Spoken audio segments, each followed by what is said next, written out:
बिहार झारखंड का महापर्व छठ अब देश के कई अलग अलग हिस्सों में मनाया जाने लगा है। इस बार छठ पर्व 18 नवंबर से 21 नवंबर तक मनाया जाएगा, जिसकी शुरुआत आज नहाय खाए से हो गई है। क्या आप जानते हैं, रांची में छठ पूजा का खास महत्व है। यहाँ के नगड़ी गांव में छठ का व्रत रखने वाली महिलाएं नदी या तालाब की बजाय एक कुएं में छठ की पूजा करती हैं। चलिए बताते हैं आपको इसके पीछे की मान्यता। इससे पहले आपको बता दें कि ये जानकारी हमें वेबसाइट्स और अन्य जगहों से प्राप्त हुई है। दरअसल मान्यता है कि इसी कुएं के पास द्रौपदी सूर्योपासना करने के साथ सूर्य को अर्घ्य भी दिया करती थी। ऐसा माना जाता है कि वनवास के दौरान पांडव झारखंड के इस इलाके में काफी दिनों तक ठहरे थे।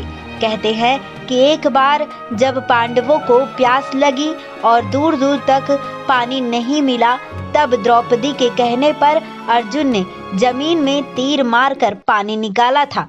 मान्यता यह भी है कि इसी जल के पास से द्रौपदी सूर्य को अर्घ्य दिया करती थी। सूर्य की उपासना की वजह से पांडवों पर हमेशा सूर्य का आशीर्वाद बना रहा।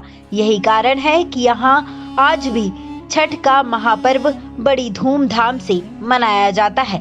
कुछ ऐसी भी मान्यताएं हैं कि इस गांव में भीम का ससुराल था और भीम और हिडिंबा के पुत्र घटोत्कच का जन्म भी यहीं हुआ था।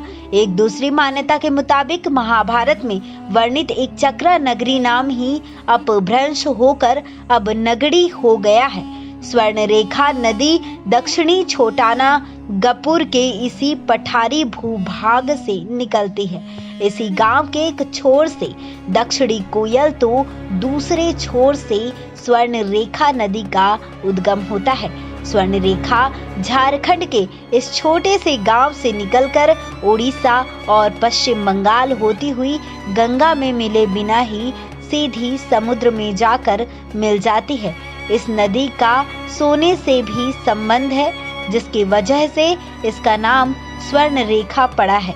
बता दें कि स्वर्ण रेखा नदी की कुल लंबाई 395 किलोमीटर से अधिक है। इसके साथ ही कोयल भी झारखंड की एक अहम और पलामू इलाके की जीवन रेखा मानी जाने वाली नदी है। यहाँ के बुजुर्ग दोनों नदियों का आपस में जुड़ा हुआ बताते हैं। इस कुएं से पूरब की ओर जो धार फूट जाती है, वह स्वर्ण रेखा का रूप ले लेती है, और इस कुएं से जो उत्तर की ओर धार फूटती है, वह कोयल नदी का रूप ले लेती है। यह पर्व 4 दिनों तक चलता है। इसकी शुरुआत कार्तिक शुक्ल चतुर्थी से होती है और सप्तमी को अरुण वेला में इस व्रत का समापन होता है। कार्तिक शुक्ल चतुर्थी को नहाय खाए के साथ इस व्रत की शुरुआत होती है। इस दिन से स्वच्छता पर विशेष ध्यान दिया जाता है। दूसरे दिन को लोहंडा खरना कहा जाता है। इस दिन भर उपवास रखकर शाम को खीर का सेवन किया जाता है। खीर गन्ने के रस की बनी होती है। तीसरे दिन भर उपवास रखकर डूबते हुए सूर्य को अर्घ्य दिया जाता है। अर्घ्य दूध और जल से दिया जाता है। चौथे दिन बिल्कुल उगते हुए सूर्य को अंतिम अर्घ्य दिया जाता है। इसके बाद कच्चे दूध और प्रसाद को खाकर व्रत का समापन किया जाता है।